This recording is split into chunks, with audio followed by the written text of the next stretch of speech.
Hi guys, welcome back to 234 in La Casa. Tonight we're gonna do tacos. We're gonna have a taco night this evening, and it's gonna be part of my Dinner and a Dash series. And so I will bring you all over and show you the ingredients in just a moment. But one other thing, don't forget to like, share, comment, and subscribe. The subscriptions and the comments and everything helps our channel grow. And so I just invite you to, if you enjoy the videos, just go ahead and subscribe, and you can make a comment. I love to interact with my viewers, so I look forward to you subscribing and liking and sharing and commenting. All right, I'm going to bring you all over and show you the ingredients for our Dinner and a Dash this evening. Okay guys, so these are the ingredients that you're going to need for your taco night for your dinner. I have ground beef here. You can use chicken, ground chicken, chicken breast, ground sirloin, buffalo, whatever kind of protein that you want, even veggie meat or what have you. And then you're going to use, I've diced up some jalapenos. So you're going to need to, this is going to be for your corn and for your protein.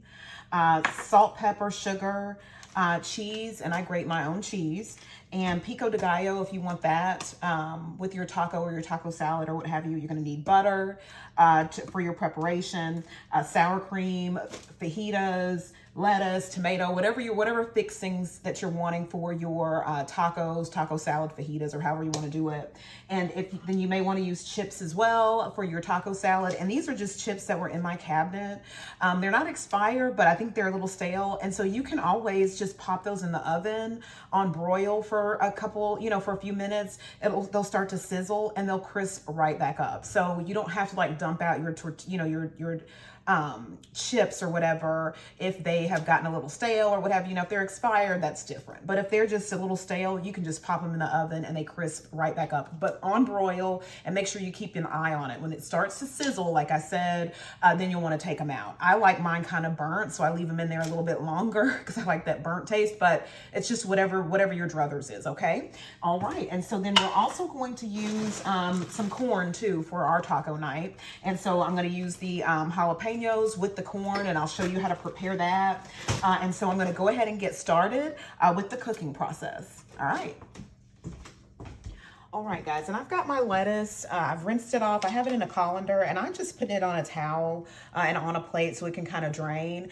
You can put paper towels under there if that's how you want to do it, but first I go ahead and rinse my lettuce and everything off, and just to get it cleaned and pick through and get all the lettuce that's not any good, get that out of there. And so then that's what we're doing here, and I'll put that over for people to be able to make their tacos. And so then I'm going to go ahead and get started here cooking, okay? All right, guys, so I'm going to start with turning my skillets on and putting a little butter in both skillets because we're going to saute the jalapenos and get them softened somewhat. Some people may like their jalapenos with a little bit of bite to them. My family doesn't. They kind of like for it to just kind of melt in their mouth. So I'm going to try to get it as soft as I can for them. So I'm going to go ahead and melt this butter, and I cut about, the jalapeno that I had was pretty large, fairly large. So that was and so I cut about a fourth of it off and diced it up. And so you're going to want to dice it seeds and all. Now, if you're a person that doesn't like a lot of heat or doesn't like jalapeno seeds, you don't have to do seeds and all. You can just do the jalapeno, or you can totally leave the jalapeno out. It's the same process. You would just go ahead and put your corn in here, salt, pepper, sugar with some butter, and go ahead and cook your corn, okay? But I'm going to first saute the jalapenos, since that's what I'm going to be using for my process. I'm going to put a little bit more in with the protein, and then put some in here with the corn, because in my family, everybody doesn't eat corn. So I tend not to make a whole lot of it. So that's about all I'm going to need for the amount of corn that I'm going to be making. And my kids are coming in from the backyard playing. So you can hear my dog barking. Okay. All right, and so then you're just going to saute this jalapeno for about 5 minutes or so, and you want to put a little bit of salt on there to help the jalapenos to start sweating, so that can also, get them going as well. And so I'm going to salt these, excuse me, and then I will bring you all back in about 5 minutes after the jalapenos have softened. Okay guys, so the jalapeno is softened, and I'm gonna go ahead and remove that jalapeno that's in the skillet for my protein. I'm gonna remove that and go ahead and get my protein added. I'm gonna leave the jalapeno over here that's for my corn. I'm gonna leave that in there because I'm just gonna add the corn to it. And this is about 1/3 of a pound of protein here. And then I've got another pound of protein over here.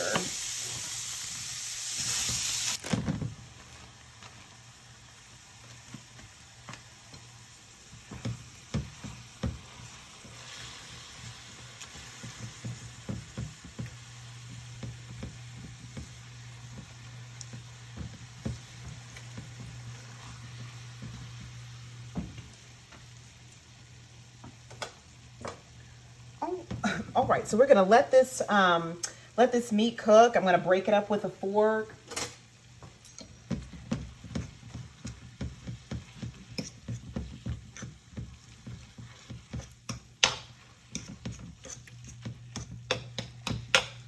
And then I'm gonna bring the jalapeno back over for the corn and go ahead and get my corn added.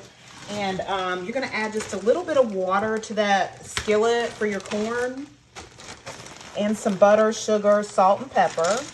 And then you're gonna put a lid on top of it. And I don't think I have a lid for this particular skillet. Okay, so there's your corn. Gonna put some sugar in here on top of that. And if you don't like your corn sweet, you don't have to add any sugar. We like our sweet.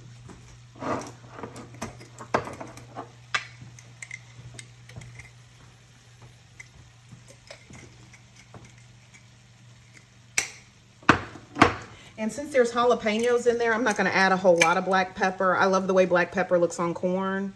It's just visually pleasing to me, but I'm not gonna add a whole lot since there's jalapenos.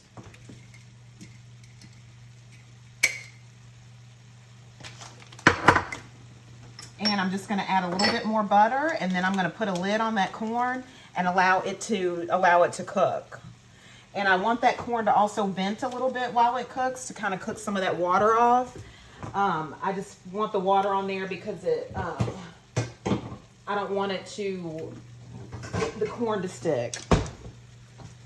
And so there we go. Let me rinse that lid. That one fits. So I'm gonna rinse my lid. All right, I've got that. I'm gonna turn that up and keep that going. Right now, onto the protein. And so it's going pretty good. I'm gonna drain this meat, and once I come back from draining the meat, all I've got to do is add my taco seasoning, and I love the El Paso original or hot and spicy, so that's what I'm going to be adding to this. And I'll also add the jalapenos back, butter and all.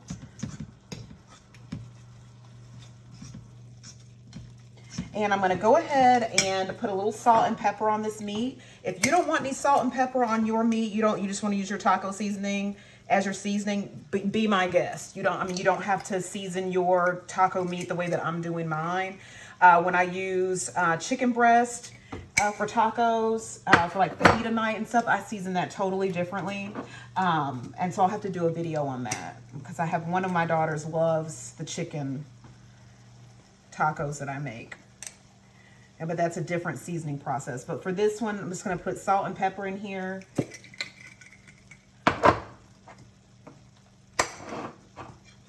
And for your meat, I always put these in like sacks, like grocery sacks, especially all the time, but mainly for the summer months, when it's hot, so all the flies and all that kind of stuff are not attracted to it. Because I have children that take the trash out sometimes and they open the trash lid and they don't want flies in their face. So I just put these in grocery sacks and throw them away. You can rinse the trays out and just put them in the trash if you like it that way. Or my mom, she normally will put flour in the bottom of her trays and these little this plastic wrap just to absorb the blood, and then put it in a grocery sack or what have you, tie it up and put it in the trash. She won't put it in her inside in the house trash.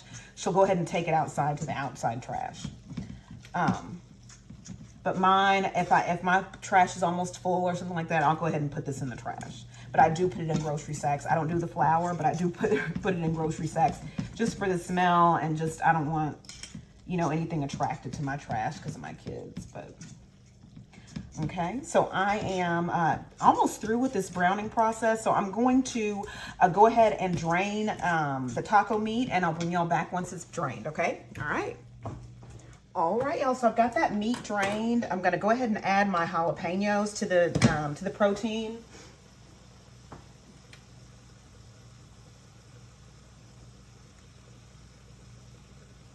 Okay, so I've got that added. And I'm gonna go ahead and add my taco seasoning.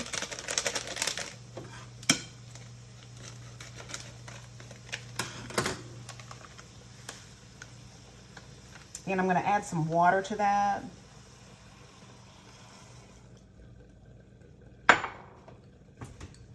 And then I put some water here in here as well, just to get the additional seasoning out of there. So I've got that in there as well.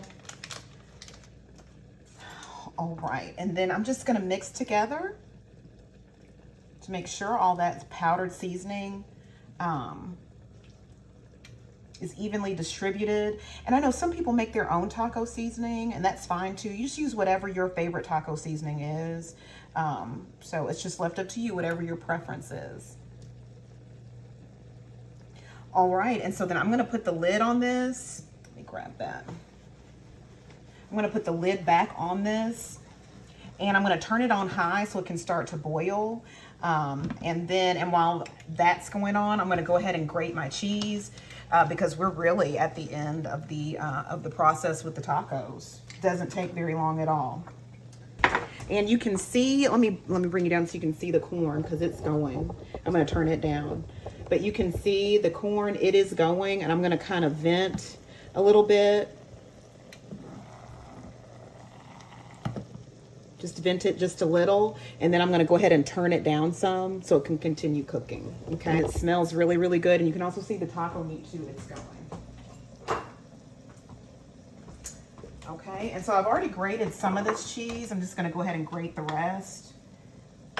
Okay, so there you go. That's all the cheese grated. Make sure I've got all of it. Okay. Okay, so you've got your cheese ready. I'm gonna go ahead and take my grater apart. And what I tend to do too, I'll get all the cheese from the inside. All the cheese from the inside too. I don't want to waste any of it. So I just take it apart and go ahead and scrape everything out of there. All right, guys, so the taco meat is ready. There it is. And I'm gonna go ahead and get it turned off. And I've got my oven on, broil for my chips. My kids, they like soft taco shells, but you can even do that for hard taco shells as well. Like if you have hard taco shells that, you know, have just gotten stale or what have you, you can crisp those back up in the oven on broil. I mean, they come right back to life. They're fine. As long as they're not expired. I mean, I'm not gonna suggest anybody eat expired food. You do what you wanna do, but in terms of them being a little like stale, they've been out or what have you, or they weren't securely covered, or meaning like there was air getting to them or whatever, you can crisp those back up really easily on broil. Just keep an eye on it to make sure you don't burn them or scorch them. Or unless you're like me and you like them burnt and scorched, because I do. But so I've got my oven on, and something else I was gonna say. Oh yeah, and then the fajita shells, you know, we keep ours in the fridge. But even if I kept them in the cabinet, but I think, you know, keeping them in the fridge helps to keep them from, you know, molding or what have you. But once you get those out, you can place your fajita shell on a plate or on a paper plate or whatever. Get you a paper towel and put just a little bit of just sprinkle a little bit of water on the paper towel, put it in the microwave for 10 seconds, and it makes the tortilla shell come back to, I mean, just be moist and tender and all of that. So if you don't like it cold out of the fridge, or they're too hard for you or whatever, pop it in the microwave, put some water on top of that paper towel. Like I said, just sprinkle a little, not doused, but just sprinkle a little on your paper towel, stick it in the microwave for 10 seconds with that paper towel on top of it, 10-15 seconds, and it does wonders for your flour tortilla. Okay. All right. Well, I will bring you all back when everything's done. Okay. Okay, guys, so I'm gonna get my chips out of the oven. And like I said, I like mine a little brown, but you can see there they are. And you can hear that sizzle. I hope you all can hear that. And so I'm gonna add my meat. Listen to that. Oh my gosh. I love that. I love the way that sounds when I do. Even if my chips are not stale or, you know, whatever, I still put mine in the oven because I love it. They're just good. They're good like that to me. All right, and I've got plenty of jalapeno on there. All right. And then I'm gonna use a slotted spoon for my corn just so I don't get a lot of liquid because I don't want my chips to get soggy because I like them crisp.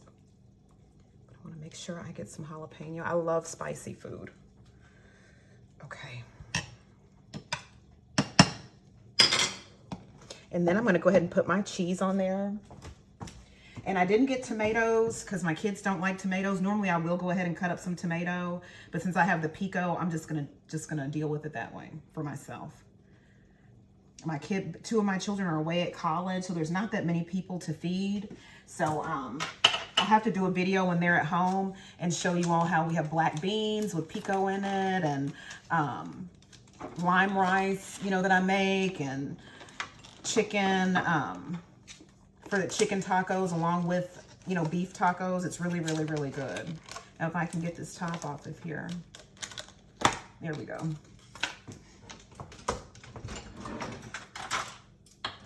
Okay, so I'm gonna go ahead and just put my lettuce on there. And if you like salsa, you know, you can have salsa on here. I normally will have like a taco sauce or what have you. I'm just out and didn't get any at the store, so I'm just gonna use pico this evening. I've got my lettuce and I'm gonna add my pico. And pico is so good to me. I think I'm the only one that, well, I have one of my other children eats it too. And then if you've got your sour cream in a squeezable and it's been in there, just kind of massage it. That way all that water won't come out. Or if it's in a container, just stir it up. I'm sure you know to do that. But with this, if you can keep the water from coming out by just massaging it a little bit before you squirt, you know, before you squeeze it. See, no water. And this has been in the fridge, you know, sitting. Okay, all right, y'all.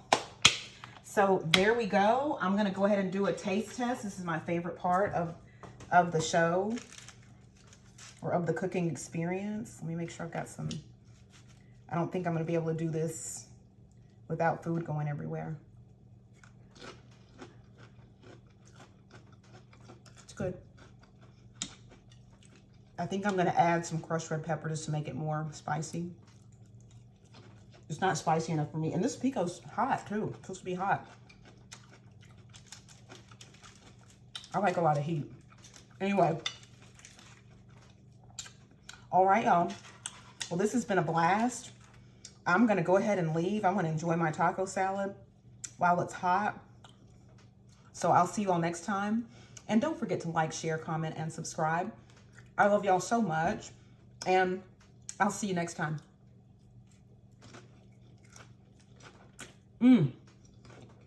Bye.